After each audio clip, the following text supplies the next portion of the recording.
Hello everybody, I am Sushma Saini. Welcome to study motivation. आज हम class 7 chapter first environment geography करेंगे। NCERT solution. First question है हमारा, what is an ecosystem. Ecosystem क्या है? An ecosystem is a community in a given area where living organism interact with each other and their immediate surrounding including non living things.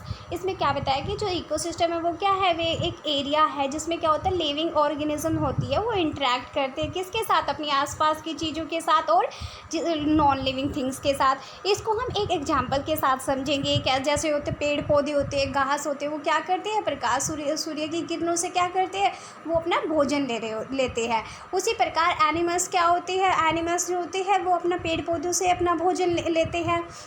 इस प्रकार जो interact हो रहा है, पेड़ पौधे सूर्य की किरणों से भोजन ले रहे हैं और एनिमल्स पेड़ पौधों से अपना भोजन ले रहे हैं, तो इसको क्या बोलते हैं, इकोसिस्टम बोलते हैं। उसी प्रकार एक मछली होती है जो जैसे उसको छोटी मछली को बड़ी मछली जो मांसाहारी मछली होती है छोटी मछली को खा जाती है, तो वो अपना भोजन उससे ले रही होती है। तो इस प्रकार जो इंटरैक्ट होता है उसको क्या बोलते हैं, इकोसिस्टम बोलते हैं। नेक्स्ट क्वेश्चन है हमारा, what do you mean by natural environment. Natural environment क्या होता है? The environment which is created by nature. इसमें क्या होता है कि जो कि नेचर प्रकृति द्वारा बनाया गया होता है, उसमें क्या क्या चीज़ें शामिल की गई है, land, water, air, plant and animal. ये चीज़ें किस नाम से जानी जाती है, नेचर इन्वायरमेंट, नेचुरल इन्वायरमेंट के नाम से जानी जाती है।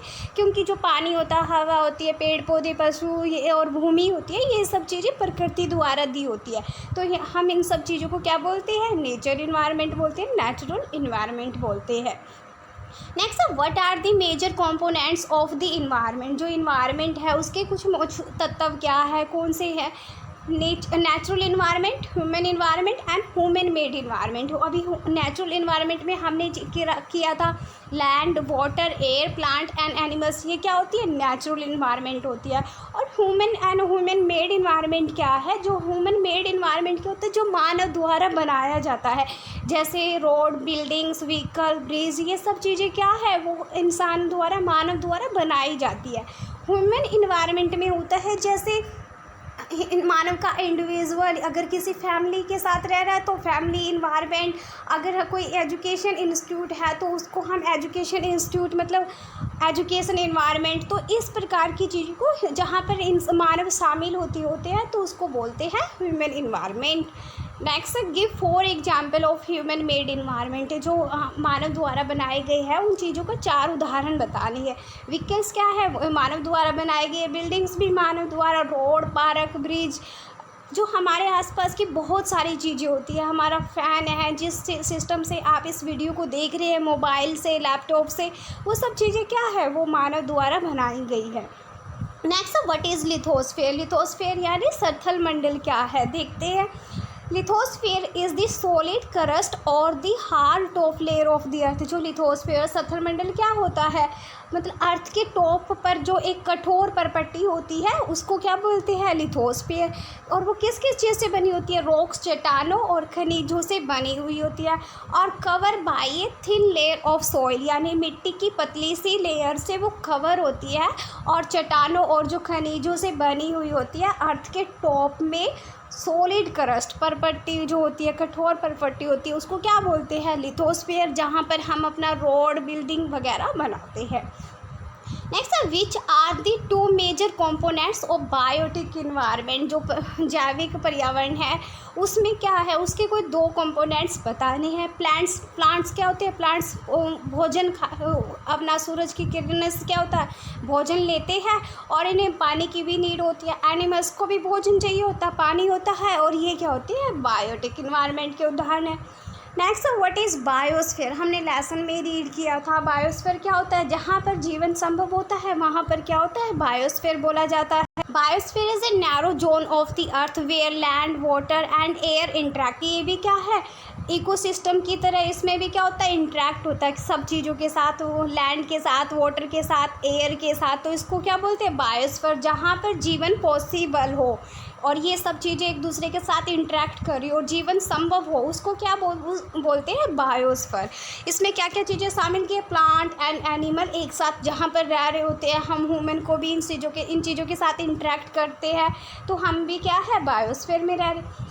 नेक्स्ट टिक द करेक्ट, हमें इनको ठीक का आंसर बताना है। Which is not a natural ecosystem, इसमें से बताना है कि जो नेचुरल इकोसिस्टम का इनमें से कौन सा पार्ट नहीं है। डेजर्ट रेगिस्तान क्या होता है, नेचुरल इकोसिस्टम का पार्ट होता है। एक्वेरियम बताते हैं, उससे पहले हम फॉरेस्ट के बारे में बात करते हैं। फॉरेस्ट जो जंगल होता है वो क्या होता है, नेचुरल इन्वायरमेंट, क्योंकि ये नेचुरल बना हुआ होता है।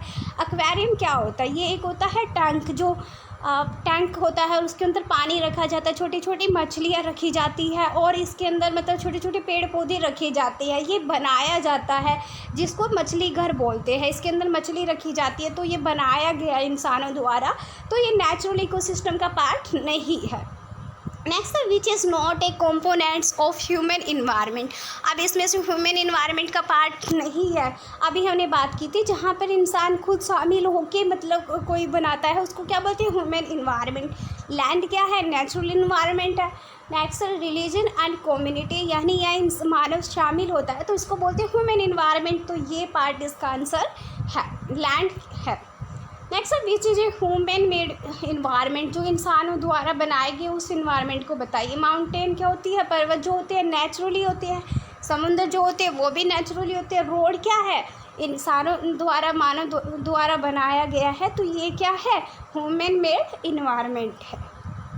Which is a threat to environment, जो हमारा पर्यावरण है उसको खतरा किस चीज़ से है, ग्रोइंग प्लांट से, ग्रोइंग पॉपुलेशन से, या ग्रोइंग क्रॉप से। इसमें क्या है, हमने हर जगह सुना है कि पेड़ पौधे तो लगाने चाहिए, क्रॉप्स भी इसी में आता है, फसल नहीं उगाएंगे तो हम खाएंगे क्या।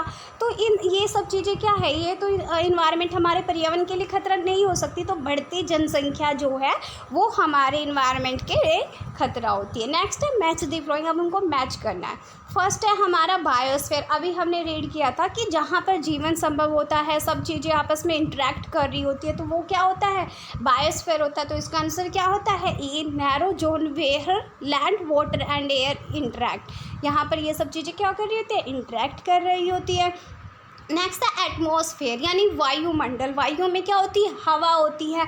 तो अभी हमने ये सभी लेसन में रीड की थी ये सब चीज़ें। Blanket of air which surround of the अर्थ, यानी धरती पृथ्वी के चारों ओर जो हवा की चादर होती है उसको क्या बोलते हैं, एटमॉस्फेयर बोलते हैं।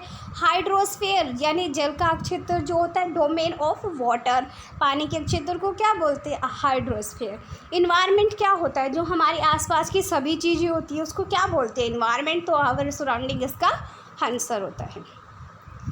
नेक्स्ट है गिव रीज़न, अब हमें इनका रीज़न बताना है कि इनके पीछे क्या रीज़न है। मैन मॉडिफाइज हिज इन्वायरमेंट, जो आदमी है, मानव है, वो इन्वायरमेंट में परिवर्तन क्यों करता रहता है, इसके पीछे के कारण बताने हैं हमें। Man modify his environment because they are capable of modifying it according to their need and live comfortable life. इसमें क्या है, जो मैन है वो इसमें इन्वायरमेंट में मॉडिफाई करता रहता है। क्यों, क्योंकि वो अपनी आवश्यकताओं के अनुसार उसमें आरामदेह जीवन जीने के लिए उसमें क्या है, परिवर्तन करता रहता है। Womens learn new way to use and change environment, इसमें क्या क्या है कि जो मानव है वो नई चीज़ों को देखता है, उनको यूज़ करता है और इन्वायरमेंट में क्या परिवर्तन करता है और नई चीज़ों का क्या करता है, आविष्कार करता है। नेक्स्ट इंडस्ट्रियल, इसमें क्या क्या है कि जो उद्योग लगा के नए नए मतलब बड़े पैमाने पर क्या है उत्पादन किया जा सकता है। ट्रांसपोर्टेशन, मतलब अब ट्रांसपोर्टेशन से हमें कहीं भी जाना बहुत तेज़ी से और कम टाइम में हम चले जाते हैं। Information and revolution made communication, इसमें क्या है, जो कम्युनिकेशन के लिए जानकारी का नया साधन आया वो भी बड़ी क्रांति लेकर आया है। इससे हम देश प्रदेश में बड़े ईजी अपने घर बैठे ही बात कर लेते हैं। तो जो मानव होता है वो अपनी चीज़ों मतलब अपने आरामदेह जीवन जीने के लिए अपने इन्वायरमेंट में मॉडिफाई करता रहता है। Next, plant and animals depend on each other, कारण बताना है कि जो पौधे हैं और पशु है वो एक दूसरे पर किस प्रकार डिपेंड है। फर्स्ट है हमारा plant and animal depend on each other for their sustainability. इसमें कहा गया कि जो पशु है और पेड़ पौधे हैं वो एक दूसरे पर निर्भर कैसे है, वो एक लेवल को बनाए रखने के लिए, एक स्थिरता लाने के लिए एक दूसरे पर डिपेंड रहते हैं। Animal consume plants as they are the only producer, इसमें क्या है कि जो पेड़ पौधे होते हैं एनिमल्स उनसे क्या करते हैं, खाना लेते हैं, टेक ऑक्सीजन, और उनसे क्या लेते हैं, ऑक्सीजन लेते हैं। इसी प्रकार प्लांट्स भी जो है पशुओं पर निर्भर होते हैं, वो कैसे होते हैं, depends on animal given out carbon dioxide, क्योंकि जो पशु होते हैं, एनिमल्स होते हैं, वो क्या है, कार्बन डाइऑक्साइड छोड़ते हैं, जो कि फोटोसिंथेसिस के लिए क्या होता है, पेड़ पौधों के लिए बहुत ही इम्पॉर्टेंट होता है। नेक्स्ट ऑल्सो डेड एनिमल, जो जानवर होते हैं, एनिमल्स होते हैं, वो मरने के बाद भी पौधों के लिए लाभकारी होते हैं, वो उन्हें बहुत सारे पोषक तत्व देते हैं। तो इस प्रकार पेड़ पौधे पशुओं पर और पशु पेड़ पौधों पर निर्भर होते हैं, क्योंकि पशु जो है, एनिमल्स है, वो उनसे खाना लेते हैं और मरने के बाद उन जो पशु होते हैं पेड़ पौधों को अपने मतलब उनको पोषक तत्व, महत्वपूर्ण पोषक तत्व देते हैं। Thank you.